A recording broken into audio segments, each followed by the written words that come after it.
Let's start our next session on how to better your email marketing. The session will be taken by Akib. He is the founder and CEO of MainModo, a marketing automation software built in India for the world. This is the first time, this is the first tool to bring interactivity within emails. Akib was also a marketer before, and he has also worked in some of the foundational companies in India. So Akib, your journey, your insights on email marketing, it will be much use for us. Please come on stage. Audio പോയിട്ട് വന്നു. Hello everyone, afternoon. Feeling sleepy enough? I see that there is a lot of seats in front, vacant. Can some of you can come forward so that it makes it easy for me.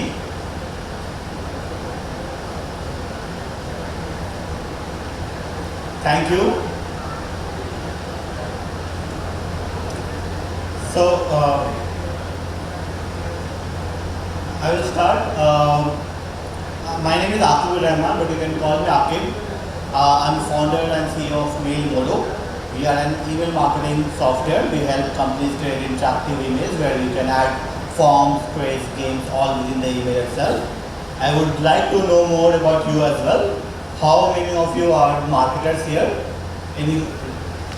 Raise your hand, please. Okay, 1, 2, 3. How many of you are like founders or are you looking to start your company? Amazing. Any students? Okay. How many of you are not from Kerala? Okay. Plenty of people have come from outside as well. Amazing. So today I'm going to talk about just email marketing. That is probably I know best. How many of you already do email marketing and face any problems? Anyone like who would like to talk? Okay. What problems do you face then?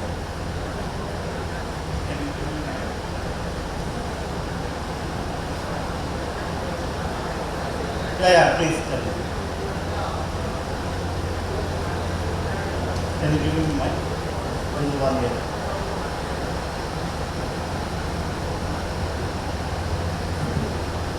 Hi, my name is Taufik. Hi, Bobby. I'm founder of INO Technologies. We are building some AI-based chatbot for customer support.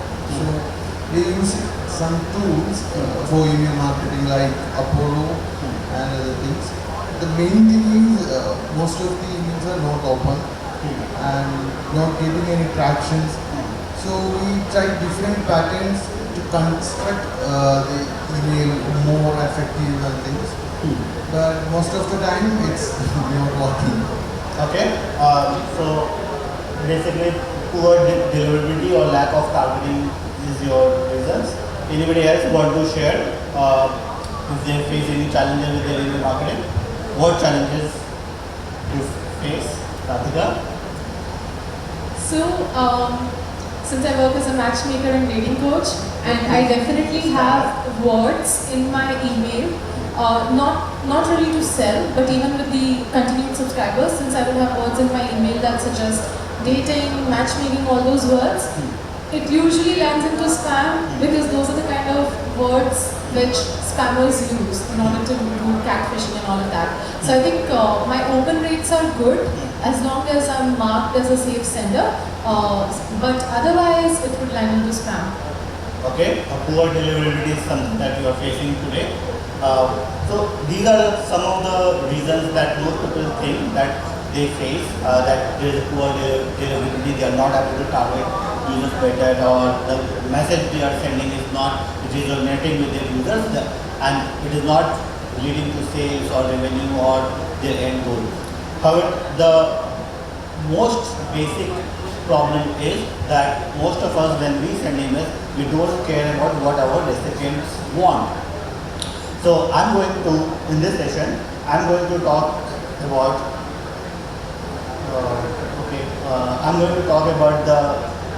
how you can make emails that your recipients resonate with, build your trust, build your brand, and help you gain users for a longer time.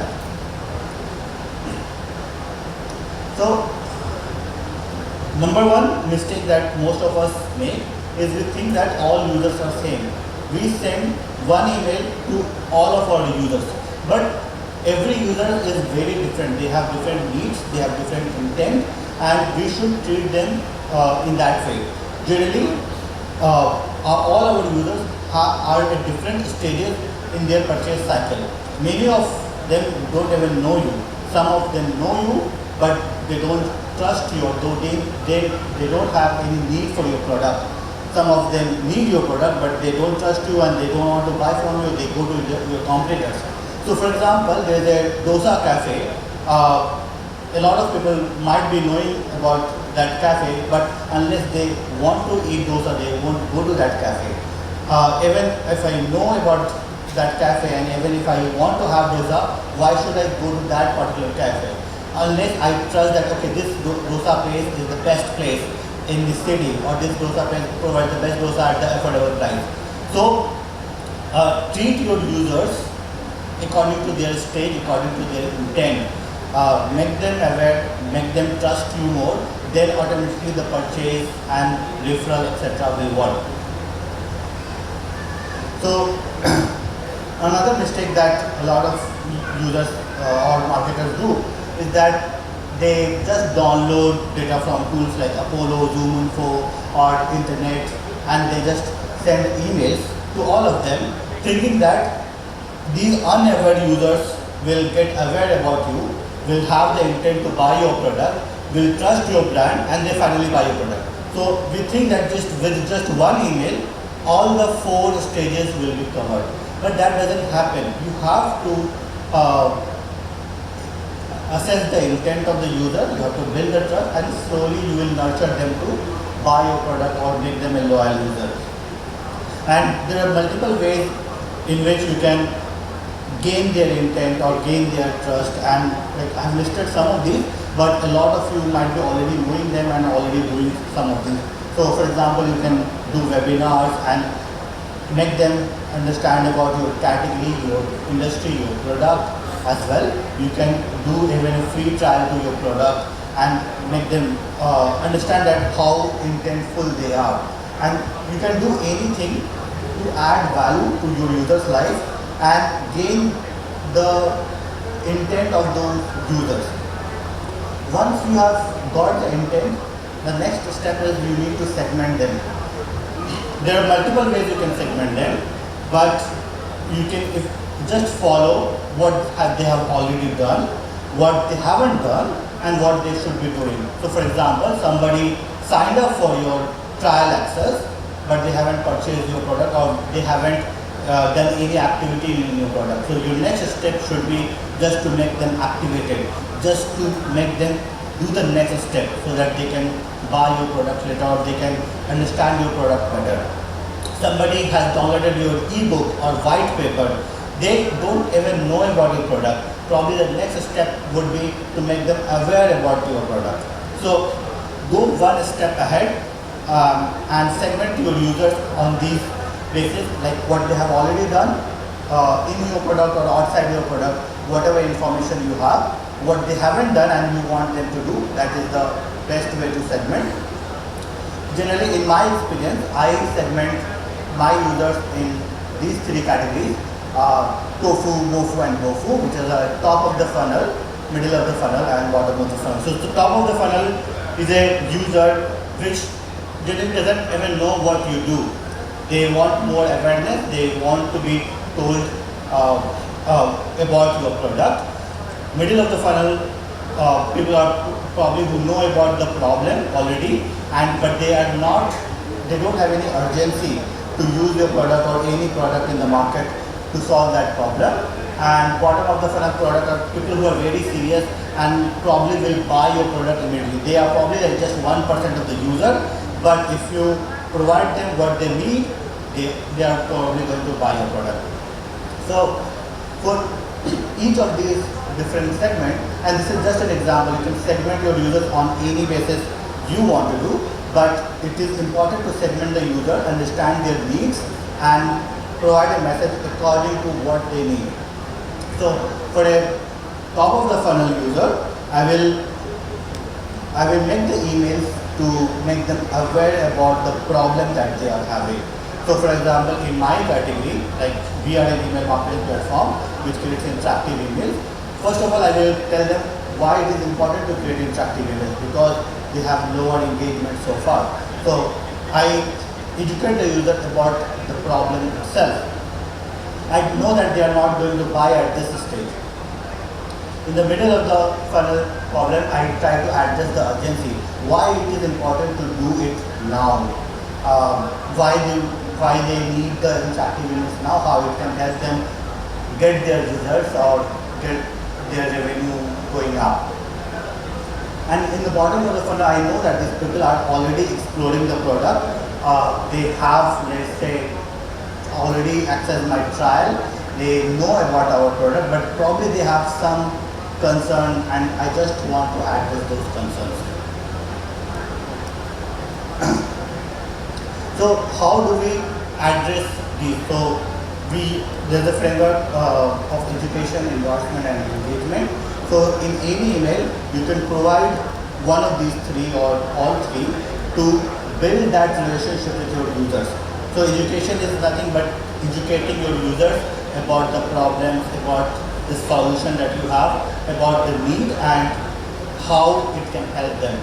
Endorsement is basically telling them,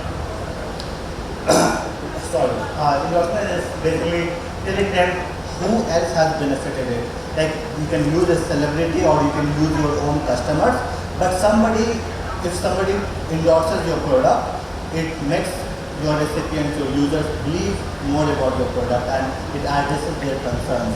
And engagement is to make you stand out of other emails. Like email inbox is crowded, there are hundreds of emails in the inbox.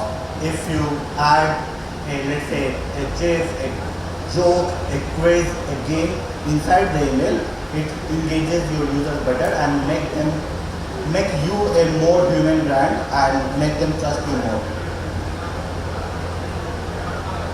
So these are some examples of education, endorsement, and engagement. I will just walk it. So my next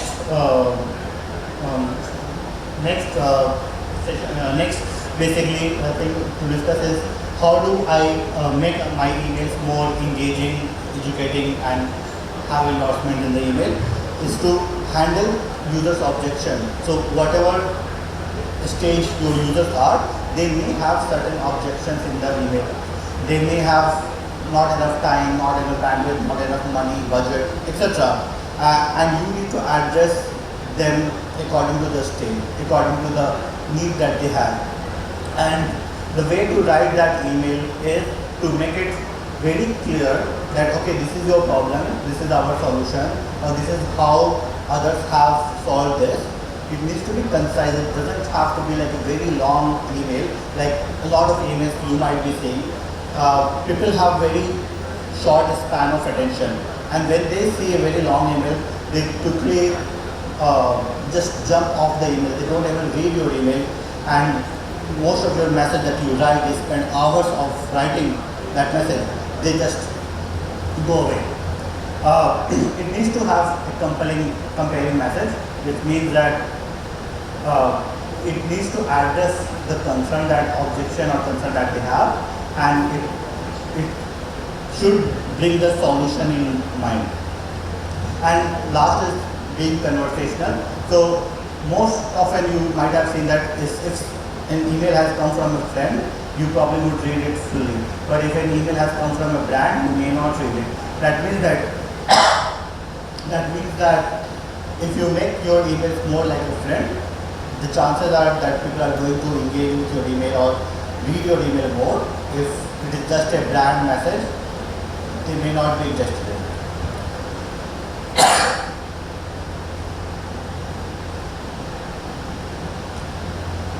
So next is about designing the email.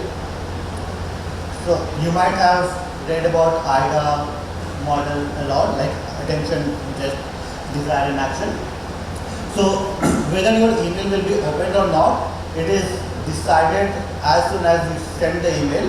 People get the notification and they read it. Okay, this is from Flipkart, 50% off. So yeah, thank you.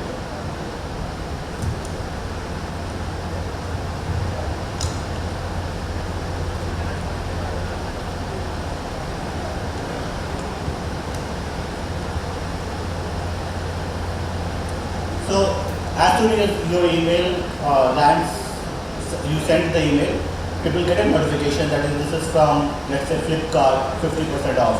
And if people don't need it or don't have that desire to, or they already know what is going to be inside the email, they're just going to skip the email or just going to delete this email.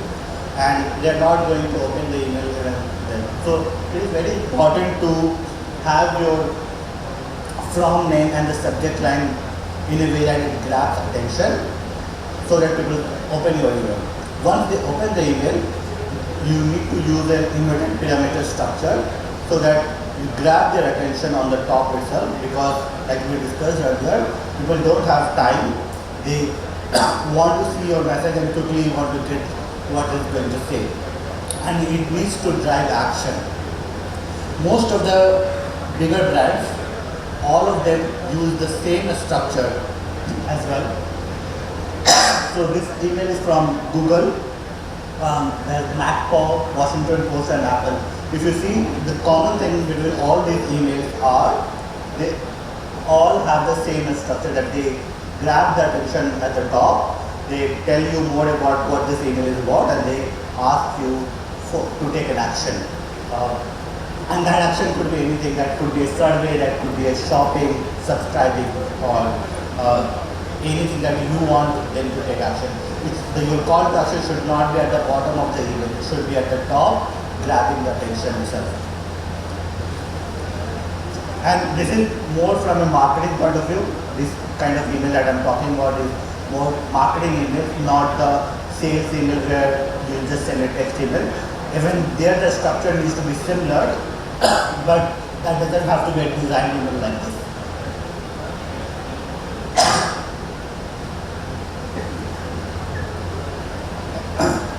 Next, it is a shameless plug for my product here, but you need to bring interactivity in the email if you want to get more action, you want more people to click on your call to action. So generally what happens when we send email with a link in the email, people will have to open the email, read it, click on the link, go to a website to take the action.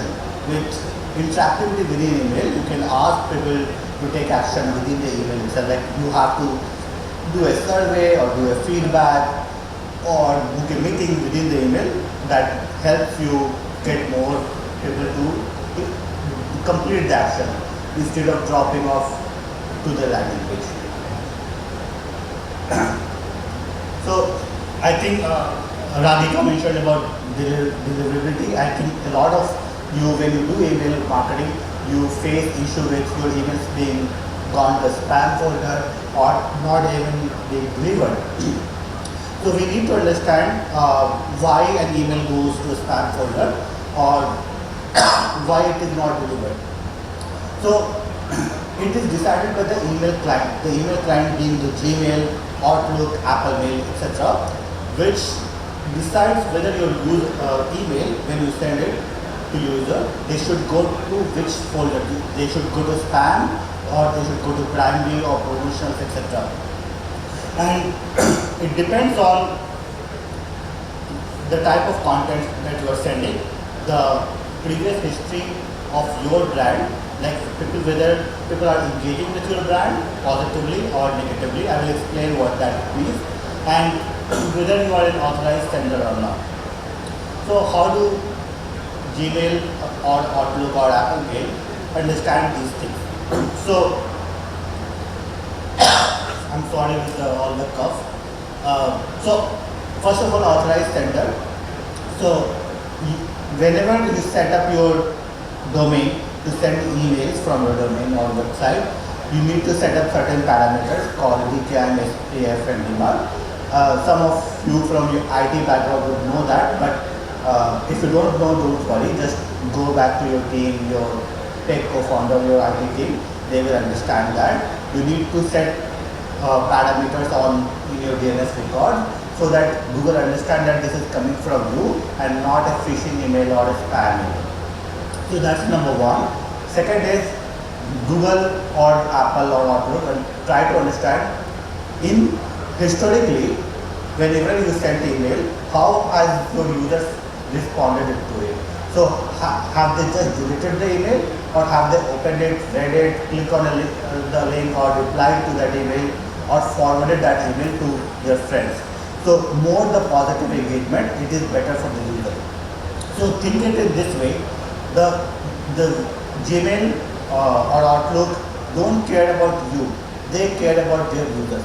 They want to give the best experience to their users, and they want them to get the best emails and not the spam emails, and that's why they filter out the spam emails. So if a brand has a positive reputation among their users, they think that okay, this brand has been sending good emails, maybe this is a good another good email, so push it to the inbox folder. But if it is not a good sender, push it to the spam folder. And it also depends on the type of the content. If your content is very promotional, it is of course will go to promotional folder. But if it is conversational, it is adding some value, it will go to the inbox folder. So I basically just discussed the same thing, that your past engagement is important, the content of the email is important, and how your reputation has been is important to decide for Google and Outlook where your email should land.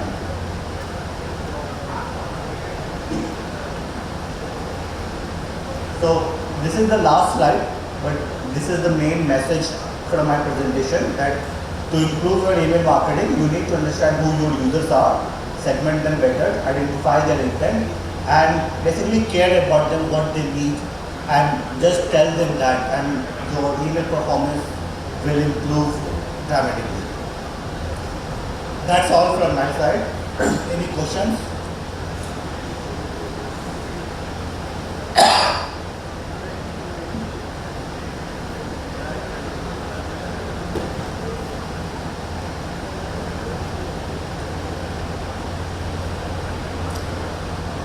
She wanted to take a photo of this. Okay. So, just curious, what is a good frequency to have for, let's say, an individual user? How many, let's say, a user gives email for the first time sensor. So, in first 24 hours, first 7 days, first 30 days. So, what's a reasonable frequency so that it's not too spammy also? Yeah. Or, and let's say it's usually said it says that when the lead is warm, convert them at that point in time, so it's not complicated. Yeah.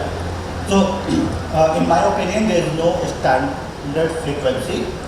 It depends on how long you are adding any value to your customer.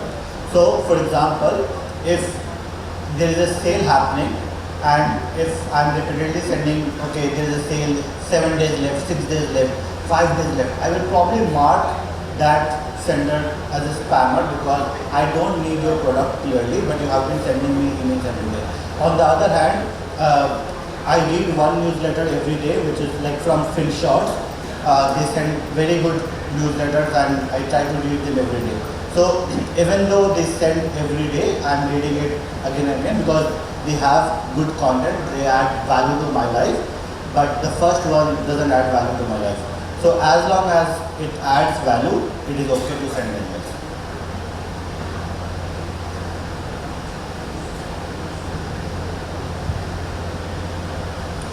Let's say my past engagement is poor. Sorry? Let's say my past engagement is poor. For the last 1 month, I didn't do the activity, and then my past engagement for my domain is pretty bad. So what's the next step? How do I improve from here? If you are a technician consultant in this, how would you improve my performance from here? Or otherwise, do you think I should stop from this domain and the new domain and start again? Okay. So his question, your name, sir? My name is Vijay. Yeah. So his question is basically, if the engagement has been already been poor, what should we do? So in this case, generally we try to start from scratch, that we lower the volume completely, send send emails to very small number of users who have been active or who we believe that will open the email or engage with the email. So it could be my friends as well. So if I have to start again, I will first send to my employees and my friends, ask them to open those emails. The Google Outlook of the world will see that okay, there is some engagement. Then I will increase the volume by let's say 2x. Let's say I start with 50 emails first day. Second day I will send 100 emails. Third day I will say send 200, 400. That's how I will increase. Making sure that the engagement level doesn't decrease. As soon as the engagement level decreases, I will stop there and will again warm up at that level. So this process is called email warm up or domain warm up. We do that to improve the engagement. Do you also think region would make a difference? Let's say my delivery rate and open rate for USA is 50%, but same domain, same message, if I send to Middle East, it's at 10%. Do you think the region matters or makes a difference? So it would matter if the users maybe have different or different types or maybe have different needs. So for example, let's say if one set of my users are in Indian villages who don't open their emails often, but another set of my audience are sitting somewhere in New York offices where they open their emails every day. So automatically your open rate will be different, because those people sitting in the New York offices, they will probably open your email every day. The people who are sitting in Indian villages, they may not be opening your email for a week as well. So it can be dependent on that. It can be dependent on the needs as well. For example, you mentioned about US and UAE. It could be possible that you are not solving any problem for the UAE users, but you are solving some problem for the US people, and that could be the reason as well. Data is pretty bad. I mean, I'm sending to a risky email database that will make a dip to my sender reputation. Sorry, I didn't get it. I mean, if my email database which I have, let's say 50% of the emails are risky emails, I mean, it's not accurate or it's not good. Do you think that will negatively affect my? Yes. If your database is not accurate or have a lot of invalid email IDs, etc., it gives a signal to Google Outlook, etc., that these people have not subscribed to you, and you might be just getting this data from somewhere and you're just spamming people without opting. So that's a proxy to judge your domain as you as a sender, and that will affect your email literacy. So if your bounce rate is above 3%, it is a signal that you are spamming with it. One last question. For B2B, if you are sending, let's say US, timing matters? Timing of course matters. Like, you should think when do people access their email. If you send emails at the time when people are most likely to open, it will affect your open rate, etc.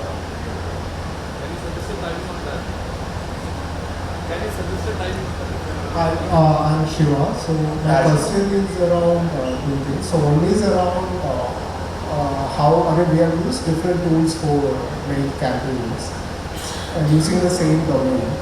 For certain tools, the delivery rate is high. I mean, open rate is high. For certain, it's low. I mean, it will depend on the provider and if the content is similar. So I'm not taking names here, but I mean there is a significant difference. I mean for all you're getting at around 50% open rate. For the other it was only around 10%. Let's say similar time. Okay, so first of all, nowadays open rate is not a good metric itself. So open rate is measured by sending a pixel, image pixel in the email, and it is when it is tracked back, it is counted as an open. Now Apple Mail automatically fetches all those image pixels, so it is counted as open, but it may not have opened, the user may not have opened that email. So some tools show that as an open, some tools don't show that as an open. And there can be, and there's no way to figure out who actually opened or who actually did open. So one of the difference could be because of that. There could be other reasons possible as well. So for example, to send the emails, sender IPs are used which may have been affected for one tool, which may not have been affected for the other tool. So if an email is sent from bad domain or bad IP, your email open rate or engagement rate would be down, but if it is being sent from good domain or good IP, it may be high. But it is most likely if they are established, well-known tools, they would have good IP, but the problem would be in the measurement itself, that one tool is tracking measurement of all the robot fetches as well, but another one is not. Understood. And what would be good, is there a good metric for open rate, especially B2B mails and click rate? I mean, sometimes we see a lot of clicks in the campaign, but it doesn't necessarily result in conversions. Yeah, so I think that open rate is not a good metric because it gives you a lot of bad signals. A good metric would be how much it affects your business, whatever your end goal is. So for example, let's say your objective is to book a meeting in a B2B case. You should measure how many people are booking a meeting irrespective of the open rate. Understood. Thank you.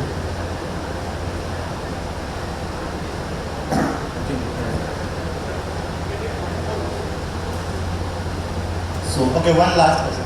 Just to follow a little bit on the open rate, that trajectory itself, let's say somebody you find as a red receipt or an open, is it good to resend, as in segregate your audience between people who are open and red versus people who are not open and red, and then target them accordingly because you know then who's open and not open and red? So what do you think of that?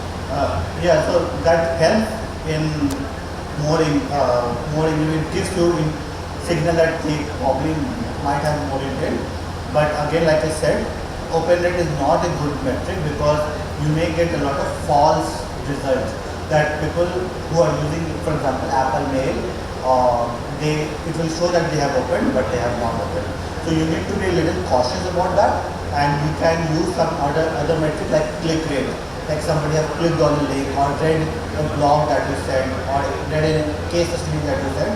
If you call them, for example, or send another email or reach out to them directly, it may give you better result. We are B2C, Okay. so we have not till today sent any email to our users Okay. or spam. But then how do we efficiently use that from knowing a database of users who versus use the product more or less, and accordingly any recommendations on that? What is your product about? It's a social platform for discovering what to watch on streaming. Yeah.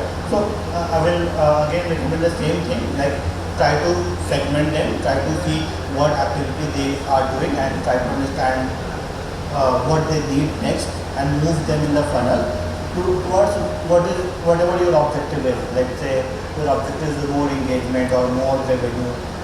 Move them towards that funnel through not one email but regular different emails, like moving from one step to another step, finally to your final step. Like you said, there's no one type of user, just break them up into different buckets. Yeah, like all users are not same. Yeah. yeah, maybe we can continue the discussion offline. So, Akib, thank you so much. You're on time. And on behalf of Kerala Start Mission and the sponsors, I have a small talk for the decision. Thank you.